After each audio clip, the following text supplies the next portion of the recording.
Je vais commencer par vous dire bonjour. Content d'être avec vous ce matin. Alors qu'on continue notre série les uns les autres, ou comme l'appelle pasteur Jean-Frédéric, les lulas de la Bible. Alors qu'on continue, qu'aujourd'hui on va regarder sur comment la Bible nous encourage à s'exhorter et s'encourager. Et s'il y a une chose qui est claire en lisant la Bible, c'est que la foi chrétienne, c'est pas quelque chose qui se vit seul. C'est pas quelque chose d'individuel. Même si le salut est quelque chose de personnel, dans le sens que la nouvelle naissance n'est pas expérimentée par l'humanité entière une fois pour toutes et que tous les humains reçoivent le salut en même temps. Pierre va dire « Tu seras sauvé ». C'est très personnel, la nouvelle naissance, mais la vie chrétienne, elle, se vit en communauté. Et les auteurs des Écritures vont utiliser plusieurs images pour illustrer cette réalité. Le Nouveau Testament va nous parler de l'assemblée, de l'ecclésia, qu'on utilise aujourd'hui le mot église. Et l'assemblée, c'était le regroupement des gens d'une ville ou d'un groupe qui se réunissaient ensemble. Et Paul va souvent parler de l'église locale qui se réunit dans une ville ou chez quelqu'un en particulier, de ceux qui se réunissent ensemble à un même endroit. Et c'est dans ce sens, entre autres, qu'on peut lire dans Hébreux 10, 25, qui parle de ne pas abandonner notre assemblée, notre rassemblement, notre ecclésia. La Bible parle aussi de la famille comme étant une image pour comprendre ce qu'est l'Église. Dans Éphésiens 2, 19, nous dit « Voici pourquoi vous n'êtes plus des étrangers ou des résidents temporaires. Vous êtes concitoyens des membres du peuple saint. Vous faites partie de la famille de Dieu. » Et le Nouveau Testament va régulièrement mentionner que Dieu est notre Père, que nous sommes adoptés dans la famille, dans la maison de Dieu. Autant Jésus que les apôtres, les auteurs du Nouveau Testament vont parler aux croyants comme étant des frères et des sœurs en Christ. Et on retrouve cette idée que nous sommes une famille. Paul va aussi comparer l'Église à un corps, dont Christ est la tête et nous les différents membres. Et on peut regarder ensemble dans Romains 12, au verset 4 et 5. Et je vous invite aussi à l'ouvrir, si vous avez peut-être votre cellulaire ou votre Bible, mais d'ouvrir votre version de la Bible et de lire avec nous dans Romains 12, chapitres 4 et 5, où Paul écrit « Chacun de nous a dans un seul corps de nombreux organes, mais ces organes n'ont pas la même fonction. De même, alors que nous sommes nombreux, nous formons ensemble un seul corps par notre union avec Christ. Et nous sommes tous et chacun pour sa part membres les uns des autres. » Ici, le but n'est pas de déterminer quel membre du corps je suis, de déterminer mon importance, de déterminer si l'autre est un orteil ou un estomac ou peu importe, puis d'essayer d'analyser l'importance de chacun. Le but est de nous faire réaliser la nécessité de nos différences et l'importance de chacun dans le corps. Donc, la Bible nous parle de l'Église comme étant une assemblée, une famille, un corps. Il va aussi utiliser l'image d'un bâtiment, d'un temple dont Christ est la pierre angulaire, la pierre centrale sur laquelle est bâti tout l'édifice. Et c'est aussi utilisé pour parler de l'ensemble des croyants.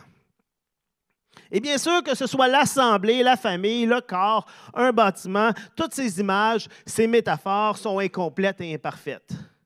Ce sont juste des moyens de nous amener à mieux comprendre ce qu'est l'Église. Et chacune de ces images a ses lacunes et ne saurait à elle seule décrire la totalité de cette extraordinaire création de Dieu, l'Église de Jésus-Christ. L'Église, c'est plus que toutes ces images-là. C'est des moyens de nous aider à comprendre un petit peu. Mais ces images-là nous permettent de mieux comprendre ce que devrait être la communauté des chrétiens. Non seulement des individus, mais une communauté. Un groupe rempli de gens différents, avec des dons différents, des opinions différentes, des expériences différentes, des fonctions différentes. Mais par l'Esprit Saint qui nous transforme et qui nous unit, nous devenons une église, une famille, un corps. Et il y a ici quelque chose de plus profond et d'intense que juste un groupe de gens qui sont réunis par des intérêts communs ou par des ressemblances. On connaît le dicton « qui se ressemble s'assemble ». Mais il ne faut pas avoir vécu longtemps dans l'Église pour découvrir à quel point on est tellement différents. L'Église, ce n'est pas juste des gens qui se ressemblent et qui s'assemblent parce qu'ils ont un loisir en commun ou qui veulent parler de hockey ensemble ou du même sujet. Il y a quelque chose de beaucoup plus profond qui nous unit. Il y a un amour qui existe dans l'Église qui dépasse toute compréhension. En tout cas, qui dépasse ma compréhension. Des gens totalement différents, des jeunes et des vieux, des gens de différentes classes sociales, de différentes éducations, de différentes nationalités, d'opinions politiques différentes, mais qui ont un amour véritable, un intérêt pour les autres, un attachement les uns pour les autres. Je vais être honnête avec vous, moi, je n'ai jamais vu ça nulle part ailleurs. Il n'y a aucune autre situation, aucun autre contexte qui ferait que j'aurais cet attachement, cet amour pour des gens totalement différents de moi. Il suffit d'avoir voyagé ou visité d'autres églises ou rencontré d'autres croyants pour découvrir à quel point cette union est réelle et profonde. Aller dans une autre ville, un autre pays et se sentir accueilli comme si on était un membre de la famille, un ami, ressentir une joie véritable qu'en rencontrant d'autres chrétiens. Ce n'est pas pour rien que le psalmiste va écrire dans le psaume 133 au verset 1. « Oh, qu'il est bon et qu'il est agréable pour des frères de se trouver ensemble. » Il y a une joie profonde, il y a un plaisir de se rencontrer ensemble. Et je pense que c'est une chose qui nous manque avec tout le confinement, c'est ce côté-là de se retrouver ensemble. Et c'est pour ça que je vous encourage à vous connecter sur le Zoom tantôt. Ce n'est pas parfait, mais c'est un moyen que la technologie nous donne pour vivre un peu cette communauté, cette communion ensemble. Regardons ensemble dans 1 Corinthiens 12, qui nous explique un peu ce qui fait que cette union si spéciale.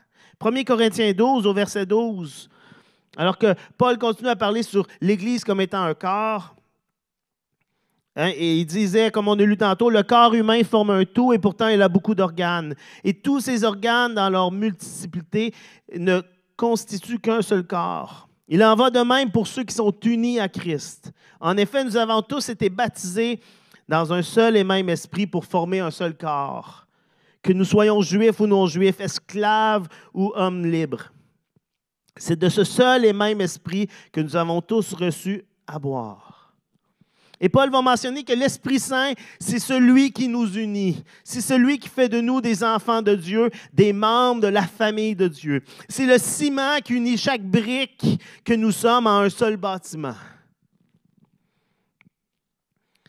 Dans Éphésiens 4, au verset 3, Paul écrit « Efforcez-vous de conserver l'unité que donne l'Esprit. » L'unité vient de où? C'est l'unité que donne l'Esprit, dans la paix qui vous lie les uns aux autres.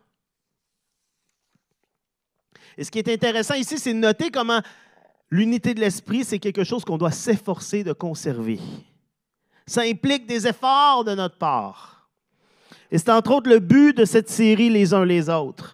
C'est un peu, à travers cette série, les uns les autres, quelque chose qu'on veut faire, c'est nous faire réaliser comment vivre dans cette unité que donne l'Esprit. Ce que ça signifie d'être une communauté de croyants, d'être un seul corps, d'être une famille, d'être l'Église. Et dans les semaines dernières et les semaines qui vont suivre, c'est ce qu'on regarde, comment la Bible nous parle sur les uns les autres et ce qu'elle nous encourage à faire. Et un thème qui revient souvent quand on prend le temps de regarder les lulats, pour reprendre l'expression de pasteur Jean-Frédéric, les uns et les autres de la Bible, c'est celui de s'exhorter et de s'encourager les uns les autres. Et on va lire 4 textes des Écritures, qu'après on va prendre le temps de les regarder et de voir ce qu'elles nous disent sur le fait de s'exhorter et de s'encourager les uns les autres. J'invite premièrement d'ouvrir votre Bible dans 1 Thessaloniciens, chapitre 5, au verset 11. 1 Thessaloniciens, chapitre 5, verset 11. C'est pourquoi encouragez-vous les uns les autres et aidez-vous mutuellement à grandir dans la foi, comme vous le faites déjà. Encouragez-vous les uns les autres. Le deuxième texte que je vous invite à regarder, et comme je vous dis, on les lit, puis après on va les regarder plus en profondeur, les 4 textes. Dans Hébreux 3, au verset 13, où où l'auteur aux Hébreux va écrire et dire « Mais encouragez-vous les uns les autres, jour après jour, aussi longtemps qu'on peut dire aujourd'hui, afin qu'aucun d'entre vous ne se laisse tromper par le péché et ne s'endurcisse.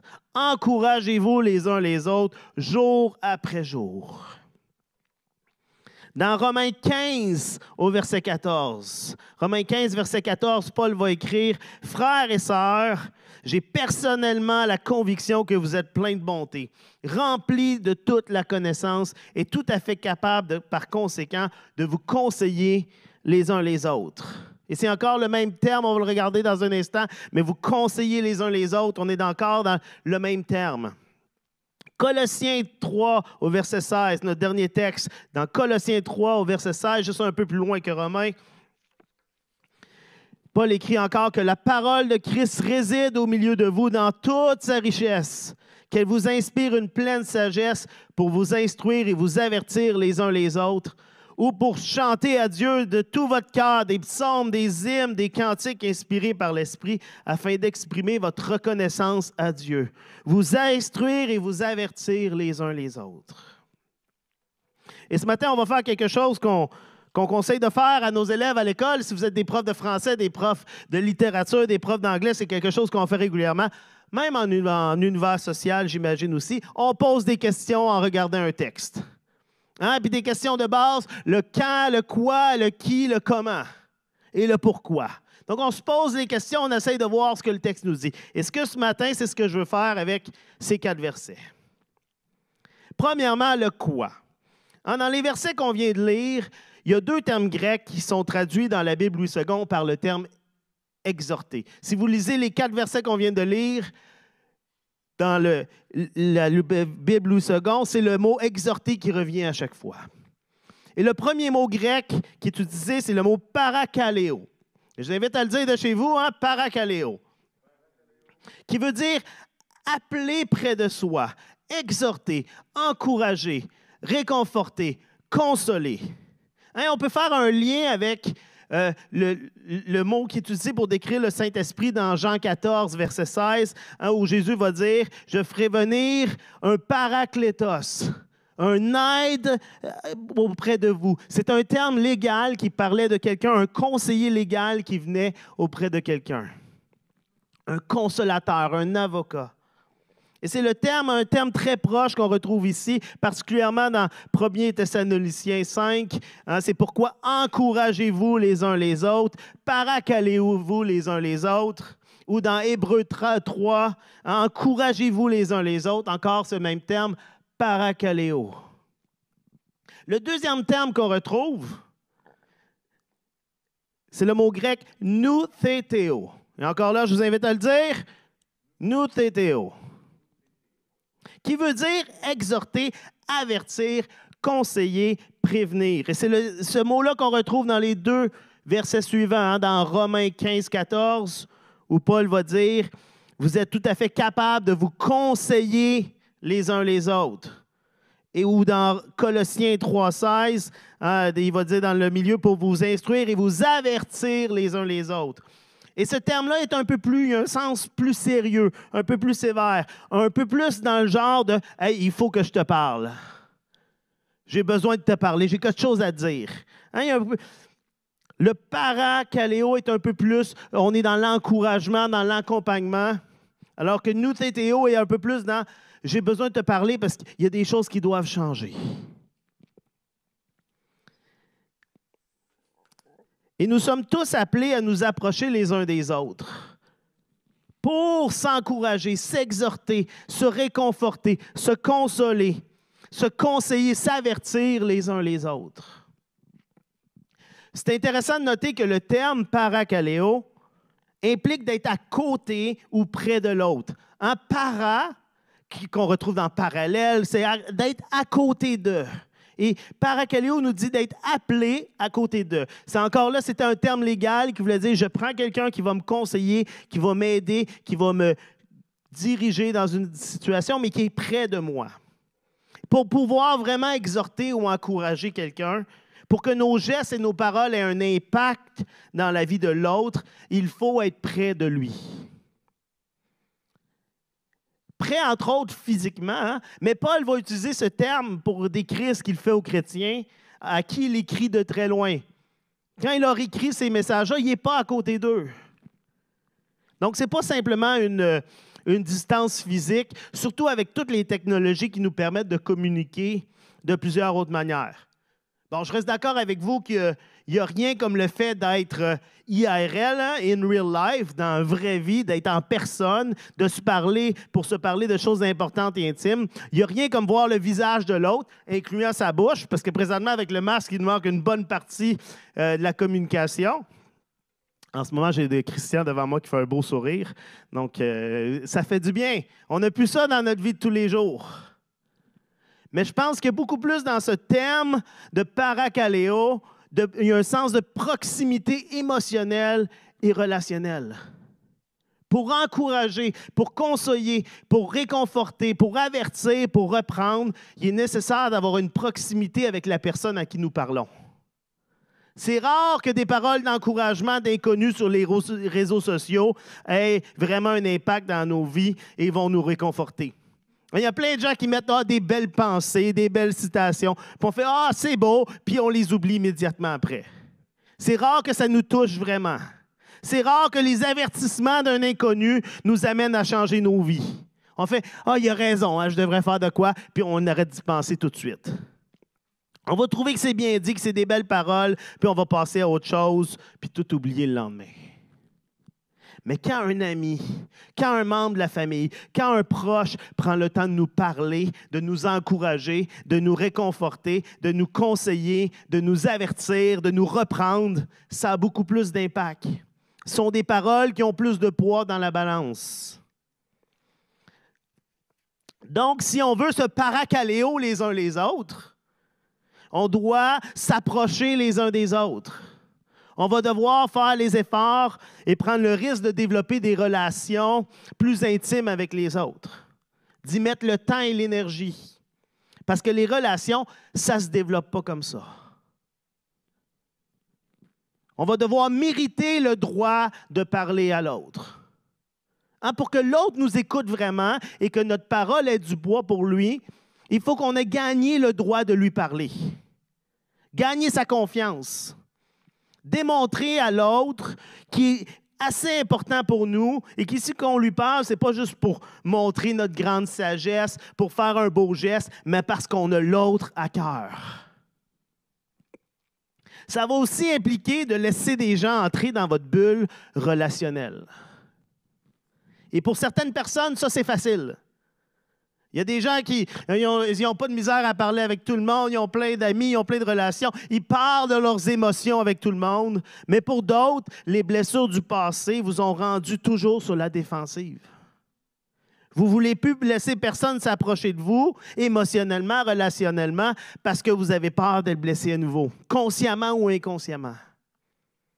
Mais les uns les autres, ça implique que parfois, on est les uns. Et que c'est nous qui réconfortons, c'est nous qui encourageons, c'est nous qui exhortons ou qui avertissons. Mais parfois, nous sommes les autres. Et c'est nous qui avons besoin d'encouragement, de réconfort, d'exhortation, d'avertissement. Et si on n'est pas prêt à laisser les autres entrer dans notre bulle relationnelle, à prendre le risque de s'ouvrir émotionnellement, on ne pourra pas recevoir ce paracaléo des autres. Si on veut vivre ce que la Bible nous encourage à expérimenter, cet encouragement, ces conseils, ce réconfort, ça implique de prendre un risque, d'ouvrir notre cœur aux autres. Mais être ensemble, c'est ce que Dieu nous appelle à faire. De la même manière que Dieu veut agir dans notre cœur, Dieu veut utiliser les autres pour nous encourager, nous réconforter, pour nous avertir. La deuxième question à se poser, après le quoi, c'est le quand. Et on va regarder à nouveau dans Hébreux 3, verset 13, et vous allez voir, c'est assez clair. Si après qu'on a lu ce verset-là, il y a des gens qui se posent des questions sur le quand, on va le relire plusieurs fois. Hébreux 3, verset 13. Mais encouragez-vous les uns les autres, jour après jour, aussi longtemps qu'on peut dire aujourd'hui. Moi, j'aime bien dire qu'on est toujours aujourd'hui. On n'est jamais hier, puis on n'est jamais demain. Hein, hier, c'est tout le temps avant, puis demain, c'est tout le temps dans le futur. Mais au moment où on parle, on est toujours aujourd'hui. Et Paul va dire, bien, aussi longtemps qu'on peut dire aujourd'hui, donc toujours, encouragez-vous les uns les autres. Il n'y a pas de limite à notre encouragement, à notre support, à notre réconfort. À chaque jour, vous pouvez chercher à contacter quelqu'un pour lui dire une parole de réconfort, une visite, un appel téléphonique, un messenger, un texto, une lettre par la poste. Il y a quelque temps, j'ai reçu d'un ami une lettre par la poste. Je pense que ça ne m'était pas arrivé depuis des décennies. Mais juste un petit mot. Et vous ne savez pas à quel point ça m'a fait du bien. Je pense que même lui ne le sait pas. Mais juste de recevoir quelque chose, puis d'avoir un message de quelqu'un qui a pris le temps de m'écrire, de faire « Ah, il pense à moi ». Ça fait du bien. Attendez pas pour le faire. Faites-le maintenant. Le diable et le monde ne vont pas attendre pour tenter de nous décourager. Alors, on ne devrait jamais cesser de se réconforter et de s'encourager et de s'exhorter. Quand est-ce qu'on doit s'exhorter, s'encourager? À tous les jours. Maintenant, à chaque instant. Mais pourquoi? Pourquoi faire ça? Pourquoi s'encourager? Qu'est-ce que ça apporte? 1er Thessaloniciens, chapitre 5, verset 11, qu'on a lu tantôt. 1er Thessaloniciens, chapitre 5, verset 11. C'est pourquoi encouragez-vous les uns les autres et aidez-vous mutuellement à grandir dans la foi comme vous le faites déjà. Première partie de notre réponse à pourquoi, c'est pour s'aider à grandir dans la foi. S'encourager, se réconforter, s'exhorter, ça nous aide à grandir dans notre foi chrétienne.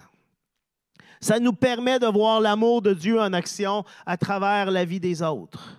Ça nous aide à passer à travers des moments les plus difficiles de nos vies sans sombrer dans le découragement.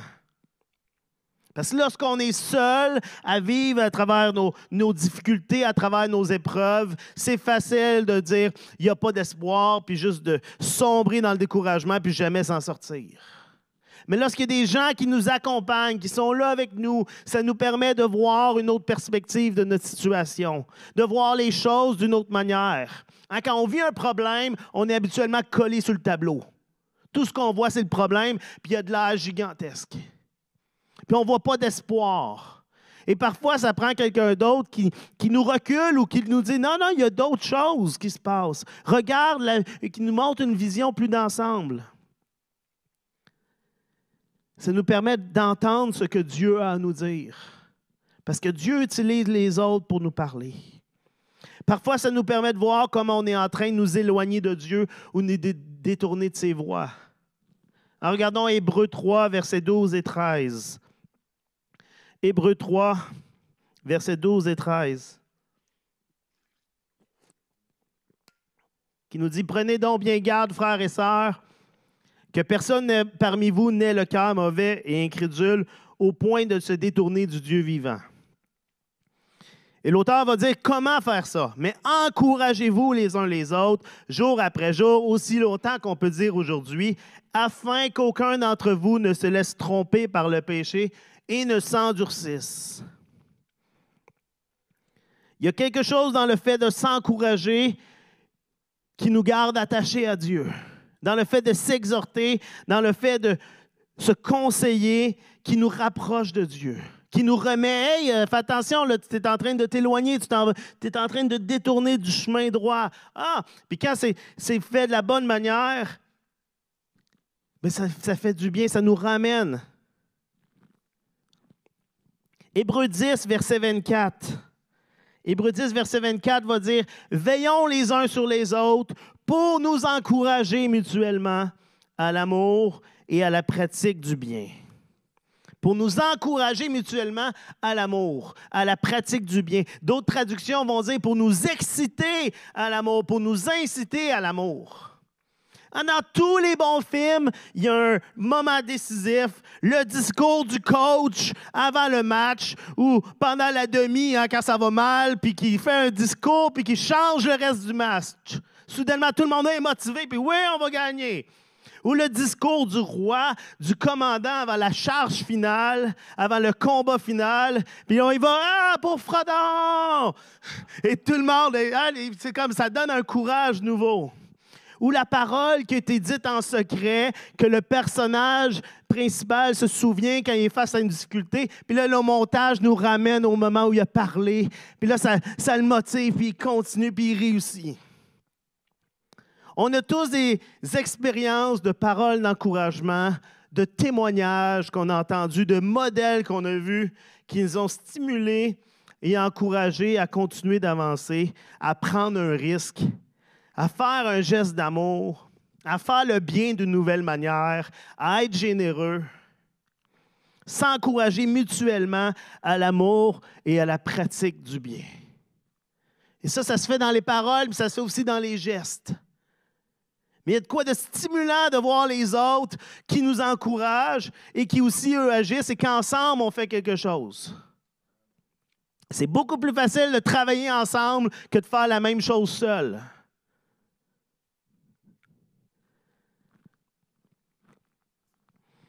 Dernière question, le comment maintenant. Et je pense que c'est la question la plus importante. Parce que souvent, on a la volonté, on veut bien faire, mais on ne le fait pas bien. Et au lieu d'avoir des résultats positifs, ça blesse l'autre plutôt qu'autre chose. Hein? C'est facile de faire des gestes avec plein de bonne volonté, mais finalement, parce qu'on le fait tout croche, on fait mal aux autres. Avez-vous remarqué que dans les deux versets qu'on a lus au début, ceux qui utilisent le terme noutétéo, qui parle d'être plus sévère, plus sérieux, d'un avertissement, sont ceux qui parlent le plus de bonté et d'amour, de sagesse et de connaissance. On va les lire ensemble et après, je vais en parler un peu. Romains 15, 14. Frères et sœurs, j'ai personnellement la conviction que vous êtes pleins de bonté. Plein de bonté. D'autres versions, on va dire plein de bonnes dispositions, remplis de toute la connaissance et tout à fait capable, par conséquent, de vous conseiller les uns les autres. Ensuite, Colossiens 3,16. Colossiens 3,16. Que la parole de Dieu réside au milieu de vous dans toute sa richesse. Qu'elle vous inspire une pleine sagesse pour vous instruire et vous avertir les uns les autres. C'est l'amour qui est au centre de nos les uns les autres. Sans l'amour, tout ce que nous faisons, pour reprendre les paroles de Paul, c'est comme une cymbale qui résonne. Et je suis un drummer, j'aime beaucoup les cymbales, mais juste entendre une cymbale frapper, pas de mélodie, rien du tout, ça devient vite agressant. Ça devient vite déplaisant. Et Paul va dire que tout ce qu'on fait, s'il n'y a pas l'amour qui est au centre, ben c'est comme juste une cymbale. C'est juste du bruit. Dans Éphésiens 4, au verset 15, Éphésiens 4, le verset 15, Paul va dire « Au contraire, en exprimant la vérité dans l'amour, nous grandirons à tous les égards vers celui qui est la tête, Christ. » Même la plus dure des vérités, lorsqu'elle est dite avec amour, avec douceur, avec bonté et respect, peut avoir un impact et devenir une graine qui va porter du fruit. Soyons honnêtes, ce n'est pas une garantie de réussite. Il y a des moments où vous avez dit quelque chose rempli d'amour, rempli de douceur, vous avez parlé à quelqu'un, ou vous l'avez averti, ou corrigé, ou repris, ou vous avez encouragé, exhorté, peu importe, mais il y avait plein d'amour, puis finalement, vous avez l'impression que ça n'a servi à rien. Mais vous n'avez pas la graine que vous pouvez avoir semée. Et de toute façon, s'il n'y avait pas d'amour dans vos paroles et vos actions, c'est certain qu'il n'y aurait pas eu de réussite. La Bible nous encourage à cela, lorsqu'on encourage, qu'on exhorte les autres à le faire avec amour, avec bonté. Ensuite de ça, les versets nous parlent d'être remplis de toute connaissance, hein, ou dans la parole de Christ qui réside au milieu de nous, dans toute sa sagesse. Et on comprend ici que ça ne parle pas de tout connaître. On ne parle pas de connaissance dans le sens absolu de « oh, je connais toutes choses ». Soyons honnêtes, ça serait impossible. On ne parle pas de « oh, démontrer le niveau de nos connaissances et que vous pourrez encourager à partir du moment où vous savez toutes choses ». Mais plutôt dans le sens de connaître celui d'où vient la connaissance. Hein, que la parole de Christ qui réside au milieu de nous, dans toute sa richesse, vous donne la sagesse. C'est de connaître la source du salut, la parole de Christ qui réside au milieu de nous. Pour encourager, pour exhorter, pour avertir, pour reprendre, il faut se nourrir constamment auprès de celui qui nous fait comprendre la parole de Dieu, le Saint-Esprit. Il faut se nourrir, se rapprocher de Dieu et lui demander la connaissance et la sagesse. Que lui nous guide. Et ça ne signifie pas que je dois avoir toute la connaissance théologique pour parler aux autres. Mais que je cherche la connaissance et la sagesse auprès de Dieu. Que je m'approche de lui. En Proverbe 9, verset 10. Proverbe 9, verset 10, vous nous dites, « Le commencement de la sagesse, c'est la crainte de l'Éternel, c'est le respect de l'Éternel, la connaissance du Dieu saint. Voici en quoi consiste l'intelligence. » En fait, souvent, avec beaucoup de connaissances humaines, avec beaucoup d'instructions, peut venir une forme d'orgueil. C'est facile à devenir à « moi, je sais de quoi je parle. Moi, tu devrais m'écouter parce que moi, je connais des choses. » Qui amène justement les autres à ne pas nous écouter. Hein? Parce qu'on n'est plus dans l'amour, on est dans « regarde-moi ». Et je ne suis pas en train de dire que l'instruction, l'étude, ce n'est pas bon. Au contraire. Mais il faut se rappeler de l'importance de l'amour et de la sagesse divine dans tout ce que nous disons et faisons. Nos exhortations, nos encouragements, nos conseils, nos avertissements devraient toujours être remplis d'humilité. Que l'autre soit capable de voir l'amour et la parole de Jésus qui lui parle à travers moi. Et non simplement moi qui suis si intelligent et connaissant. Et qui dit hey, « écoute, moi, parce que moi, j'ai quelque chose à te dire. Moi, je sais ce que tu devrais faire. » Dans les uns les autres, ça doit être rempli d'amour et d'humilité. Je vais inviter les musiciens à ce moment-ci. J'ai parlé un peu plus tôt de l'importance de réaliser que parfois nous sommes les uns et que parfois nous sommes les autres. Parfois nous encourageons, nous exhortons, nous réconfortons, nous conseillons, nous avertissons. Parfois, nous recevons l'encouragement, l'exhortation, le réconfort, le conseil ou l'avertissement. Il doit y avoir réciprocité entre les deux, entre les uns et les autres. Ça doit être réciproque. Et tout dépendant de notre personnalité ou de ce que nous sommes dans la vie ou de où nous sommes dans la vie, il y a toujours un des deux qui est plus difficile que l'autre. Parfois, on a l'impression de ne pas avoir la crédibilité ou les connaissances ou l'expérience pour apporter quelque chose aux autres.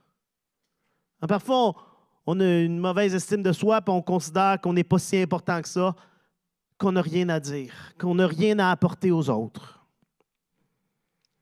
Parfois, on n'est pas capable de recevoir ce que les autres veulent nous apporter parce qu'on les considère moindres que nous.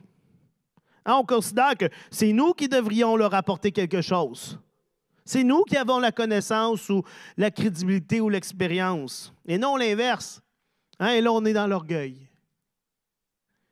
Mais réalisons que dans l'un cas ou dans l'autre, ce n'est pas nous qui faisons l'œuvre d'encouragement, de conseil, d'exhortation, d'avertissement. C'est le Saint-Esprit qui agit au travers de nous. C'est le Paraklétos, le consolateur, qui nous permet de consoler et d'encourager. Et nous devons simplement nous rendre disponibles lorsque le Saint-Esprit veut nous utiliser et être prêt à entendre le Saint-Esprit qui veut nous parler à travers les autres. La Bible est remplie des gens les plus improbables qui ont été utilisés pour parler de la part de Dieu. Des enfants, des illettrés, des pêcheurs de poissons, des bergers, des instruits, des rois, des esclaves et des maîtres, des juifs et des non-juifs, des riches et des pauvres, même un âne. Dieu utilise plein de gens différents pour parler aux autres. Et Dieu veut vous utiliser. Et Dieu veut utiliser les gens autour de vous que vous ne pensez pas qu'il peut utiliser pour vous parler. Il y a tellement de différences qui deviennent des barrières dans nos les uns les autres. Tellement de choses qui nous ferment à recevoir de l'autre ou à donner à l'autre. Que ce soit nos niveaux d'instruction.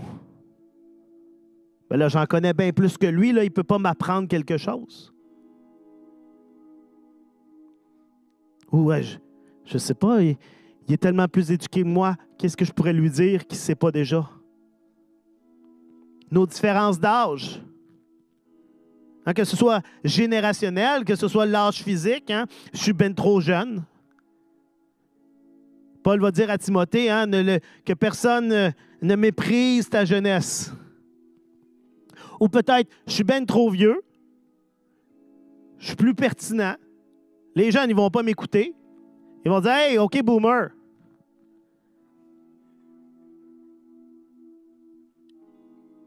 Et des fois, on s'empêche d'agir dans les uns les autres parce qu'on se pense trop jeune ou trop vieux.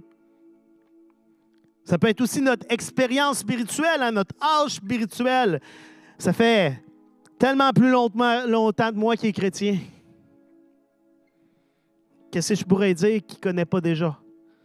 Ou quelqu'un nous parle, on dit, ben, ça fait tellement peu de temps qu'elle est chrétienne. Check la petite jeune. Là. Faut le passionner, mais attends qu'elle vive un peu, elle va comprendre autre chose.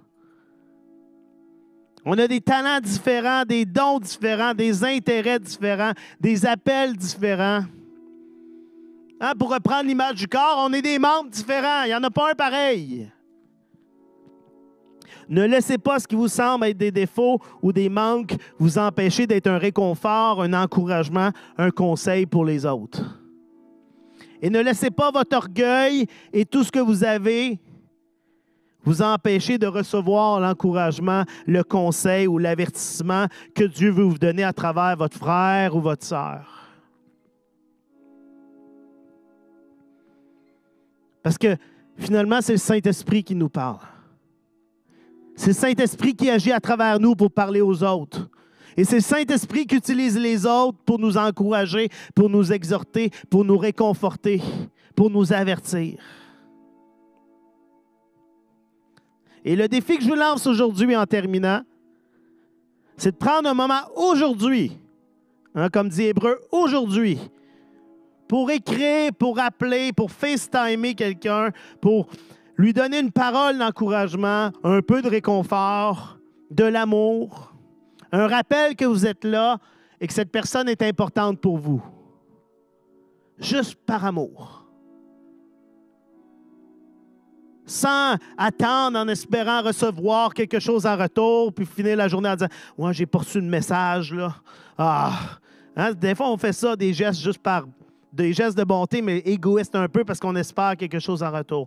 Non, faites juste agir juste pour démontrer de l'amour. Juste pour donner de l'encouragement.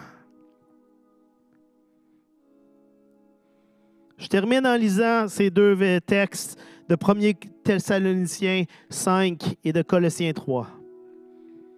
1 Thessaloniciens 5, verset 11. C'est pourquoi encouragez-vous les uns les autres et aidez-vous mutuellement à grandir dans la foi, comme vous le faites déjà. Colossiens 3, verset 16. Que la parole de Christ réside au milieu de vous dans toute sa sagesse. Qu'elle vous inspire une pleine sagesse pour vous instruire et vous avertir les uns les autres, ou pour chanter à Dieu de tout votre cœur des psaumes, des hymnes et des cantiques inspirés par l'Esprit, afin d'exprimer votre reconnaissance à Dieu. Et alors qu'on termine ce message, bien, je pense que c'est le verset idéal parce qu'on s'en va vers un moment où on va ensemble chanter des louanges à Dieu. On va chanter à Dieu de tout notre cœur, de manière inspirée par l'Esprit pour exprimer à lui notre reconnaissance. Parce que c'est lui, le grand consolateur, le conseiller absolu. Alléluia, Jésus. Oui, Esprit Saint, on reconnaît que tu es présentement à côté de nous, Seigneur. Tu es avec nous, Jésus. Seigneur, on prie que cette parole puisse nous défier, Seigneur, puis cette parole puisse nous challenger, nous amener, Seigneur, à vouloir encore plus être une source d'encouragement, de réconfort pour les autres, Seigneur Dieu. À être utilisé par l'Esprit, par ton Esprit, Jésus, pour toucher nos frères, nos sœurs, Seigneur Dieu. Ou, Seigneur, pour recevoir des autres, Seigneur Dieu. Seigneur, brise l'orgueil qui peut nous empêcher d'agir ou de recevoir de la part des autres, Seigneur Dieu. Ouvre nos yeux qu'on puisse voir les autres comme toi, tu les vois, Seigneur Dieu. Des membres de ta famille, Seigneur Dieu. Alléluia. Seigneur, merci parce que tu nous touches, tu nous parles, Seigneur Dieu, tu nous encourages aujourd'hui, Seigneur. Seigneur, à toi sur toute la gloire, à toute la reconnaissance, Jésus. Amen.